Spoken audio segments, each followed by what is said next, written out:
promise me? No crazies. Me no crazy? Ray? Fine.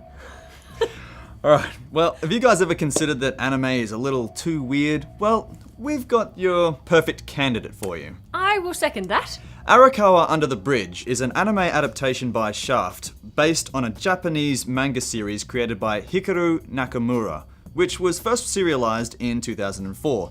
It started broadcasting in Japan in April 2010. The series tells the story of Ko Ichinomiya, a man who has accomplished everything by himself. Ever since he was little, his father has taught him one rule: to never be indebted to any other person. One day, by accident, he falls into the Arakawa River and almost drowns. A girl by the name of Nino rescues him, and in return, he owes her his life. Unable to accept the fact that he is indebted to her, he asks her about a way for him to repay her.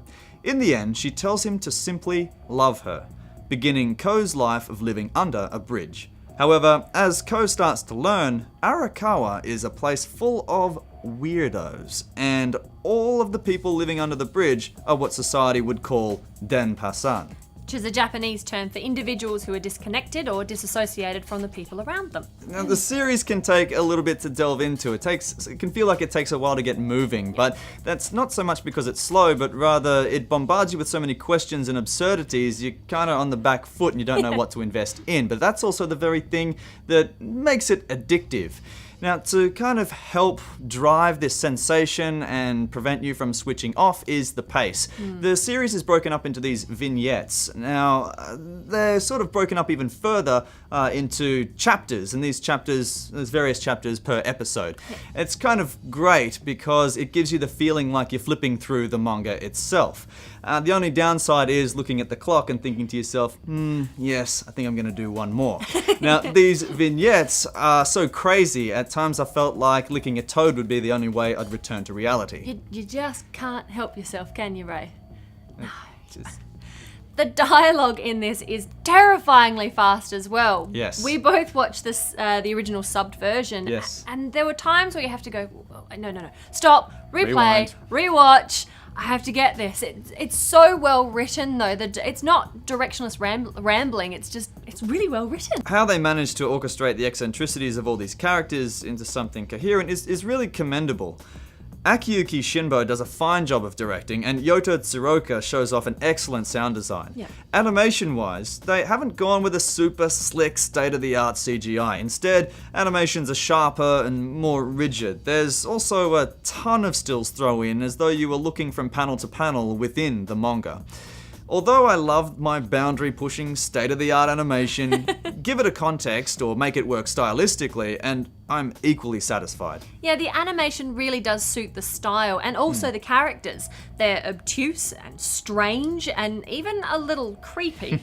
I do love the village chief as a self-proclaimed 620-year-old kappa, which in Japanese folklore is a river child that looks a bit like a man tortoise.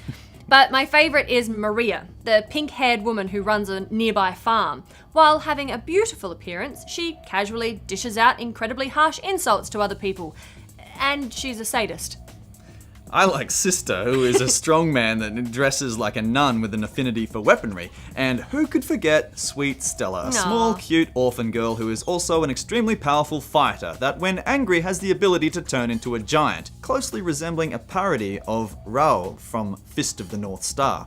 Now, these are just a handful of the characters within the Arakawa community, but you get the idea in the sense that they're not your typical archetypes. No, not at all. What did you think of the series in total? Look, I really loved it. Yeah. Even though every episode is kind of a mixed bag of craziness and odd characters, there's a really lovely through line of the relationship between Ko and Nino. Yes. It's really quite sweet. And Yes. Nino, I mean, she's such a space cadet. It's just crazy watching her. But she's so lovely, and her innocence is kind of a welcome relief sometimes to all the crazy and chaos that's going on. Absolutely. I mean, I found that it's not too dissimilar to some of the cartoons that we watch on Adult Swim. Oh, not at all. Same kind of chaotic, crazy kind of stuff happening. Yeah. Look, overall, I loved this. I cannot wait to watch more. I may go back and watch it again. It's a buy from me. I love it.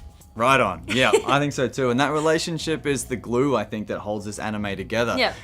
It's that unique union between drama and the psychotic humor that sets this anime apart from other titles. And there's a wonderful sense of community as well, which is embraced by these outcast characters. So Yeah. much so at times Arakawa seems like the better place to be than the reality which surrounds them. Definitely. I might be reading into it a little bit too much, but I don't know, I'm really enthralled by the humanity in the series, even though it's the humor that sort of makes me follow it on from episode to episode. I don't think it's going to be for everyone, certainly not newcomers. It might alienate them, which is a shame. Yeah. But Give it a try. yeah, maybe give it a try. But for those of you out there who are looking for something fresh, this is it. Check Yeah. it out. Buy from me. I can't wait for the second season to hit the shelves. Hold it together, Ray. You promised me.